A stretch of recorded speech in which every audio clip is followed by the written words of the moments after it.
Voici François Pirette. Une légende de l'humour belge. Plus de 40 ans de carrière, les gars. Mesdames et messieurs, veuillez accueillir monsieur François Pirette.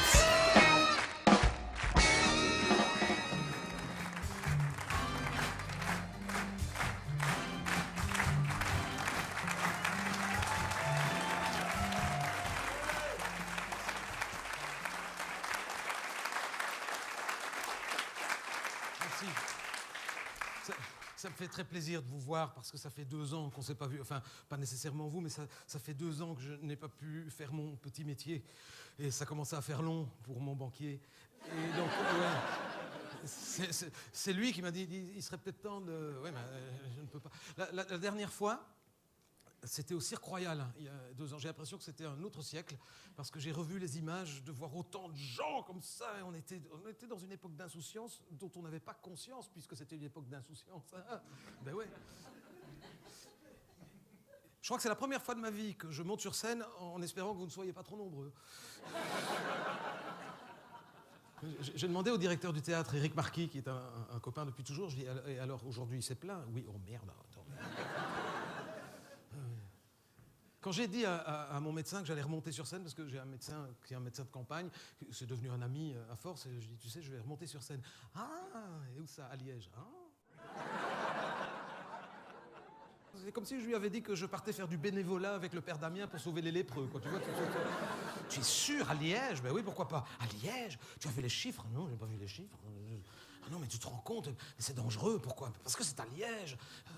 Oui, je sais pas moi. Il dit, et tu vas les faire rire? Ben oui, j'espère. Enfin, il me dit, tu sais, dans le spectacle, le rire, c'est ce qu'il y a de plus dangereux parce qu'on expectore, tu vois. Oh pardon, je suis désolé. C'est vrai qu'on on expectore beaucoup. Je vous assure, je suis vacciné. Je vous jure, j'espère que vous avez votre vrai CST, parce que c'est ce qu'il m'a dit, mon médecin. Et parce que quand je lui ai dit, de toute façon, ils auront tous leur CST. Ouais, ils auront tous leur CST. On sait très bien comment ça marche. Non, je ne sais pas comment ça marche. Ben, je vais te le dire. Il me dit, celui qui veut absolument aller te voir et qui est anti-vax ou autre chose, il va demander le CST de son beau-frère. Et de toute façon, il ne vérifie pas les cartes d'identité, la preuve. C'est rassurant, hein. Je suis quand même monté en confiance. Hein. Si ça se trouve, ici, on est en plein cluster. Et on est là. Ouais. Si ça se trouve, on se revoit jeudi en réanimation au CHU. Faut pas rire avec ça. Hein.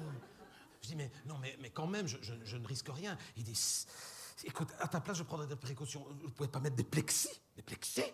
Tu imagines un plexi devant chaque spectateur? J'aurais l'impression de jouer devant des guichets de la SNCB. Non, je dis, ça, c'est pas possible. Il me dit, écoute, sois quand même prudent. Je ne peux rien faire. Il me dit, tu peux pas être moins drôle que d'habitude, que les gens rient moins fort. C'est compliqué, ça. Tu sais, moi, moins drôle, vraiment, va falloir que je fasse un effort. Je vais aller, ouais. Non, je dis, c'est pas ça. C'est qu'en plus, j'ai un contrat avec RTL, donc je ne peux pas faire moins drôle parce qu'on filme pour la télévision. Ah oui, de toute façon, qui me dit RTL, on s'en fout, c'est tous des vendus. Il dit oui, puisqu'ils ont été rachetés. Ah oui, ah bah oui. Ah oui, puisque RTL a été racheté, forcément, nous sommes tous défendus. Mais enfin bon, je dis non, je ne peux pas faire ça. Non, mais je dis, ne t'inquiète pas, c'est une petite salle. Oui, c'est pire, qui me dit, comment ça? Bah oui, plus c'est petit, pire c'est. Tu peux pas faire Forêt Nationale, c'est trop tôt. Trop tôt. Je l'ai fait, j'ai fait déjà 2 fois Forêt Nationale. Finalement, il y a moins de risques à faire Forêt Nationale qu'ici. Mais il y a un inconvénient, c'est qu'à partir de 500 personnes, il faut mettre un masque. Malgré le CST, il faut mettre un masque. C'est pour ça que j'ai voulu faire plus petit, pour être certain que vous n'ayez pas de masque. En tout cas, que vous ne soyez pas obligé de le mettre. Voilà. Parce que...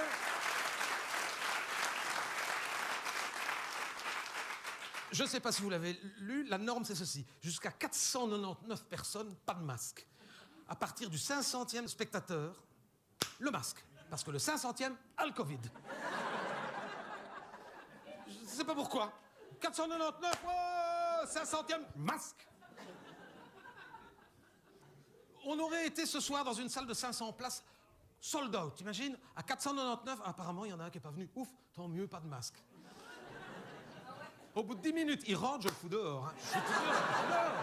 Mais je vous assure, j'ai mon Covid safety kit, j'ai payé ma place au premier rôle. Non, fou, dégage! Jusqu'à 499, pas de problème. Tu sais, partout, ce général. Oh, Il y en a un qui rentre, tout le monde se rhabille. Je peux te dire que celui-là, il se fait lâcher. Hein. Il se fait lâcher. Imagine que le 500e qui rentre, c'est le ministre de la Santé. Il se fait lâcher. Enfin, le ministre de la Santé, lequel? Oui, parce qu'en Belgique, déjà, à 491 personnes, tu peux ne pas avoir le masque. 9 ministres de la Santé rentrent. On en a 9. Quand j'ai dit à un camarade français qu'en Belgique, on avait 9 ministres de la Santé, il m'a dit, mais vous êtes un pays de malades. Ben oui. Forcément. Hein. Moi, je dis que la situation sanitaire d'un pays devient très inquiétante lorsque son taux de ministres par 10 millions d'habitants est supérieur à 1. C'est vrai.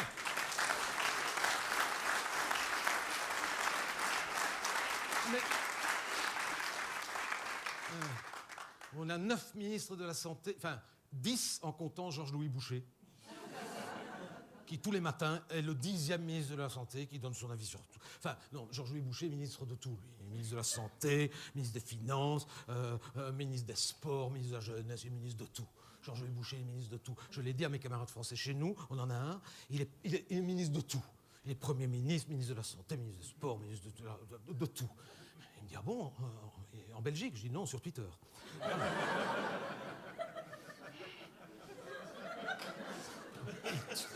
Ce garçon tweet. Qu'est-ce que vous faites dans la vie? Je tweet. Il se lève le matin, et pourtant il s'habille, hein, il se met du gel, tout ça finalement pour tweeter. Il tweet. Il faut avoir que ça à foutre. Hein. Faut vraiment, oui. Je l'ai dit à mon camarade français, je dis, on en a un politicien en Belgique, du matin au soir, il tweet. Ah bon? Et les autres politiciens? Ah, les autres, ils travaillent. Ah. Et parce que finalement, le geste pour tweeter, c'est jamais très loin de ça. Hein.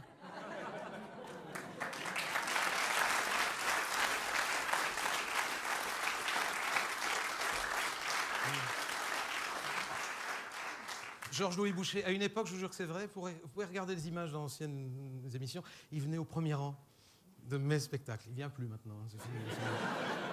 Je ne savais pas qui c'était, moi. Je voyais toujours un mec avec du gel comme ça. C'est pas toi, hein, c'est sûr. Mais il venait se montrer, parce qu'il savait qu'il était filmé. Mais il ne vient plus. Georges-Louis Boucher, il a une liste électorale qu'il crée spécialement pour les élections communales à Mons, chaque fois qu'il y a des élections communales, c'est-à-dire assez souvent. Ça s'appelle Mons en mieux. Mons en mieux. Ah, c'est d'une modestie. Donc il considère, ce garçon, que Mons avec lui serait beaucoup mieux. Alors que c'est déjà pas mal, je trouve. Je suis montois, j'en parle à l'aise. Pas que je sois chauvin ou particulièrement fier de ma ville, mais quand même, c'est une ville qui a fait des efforts. Mons en mieux. Alors qu'est-ce que ce serait? Ce qui s'appelle avoir une liste d'ambition. Mons en mieux. Charleroi en mieux, je vois ce que ça peut donner. Déjà, t'imagines plus facilement Charleroi en mieux. Un jour, à Charleroi, je me promenais sur un trottoir, je me suis baissé pour ramasser un papier, j'ai été élu Carolo de l'année. C'est vrai? Mons en mieux.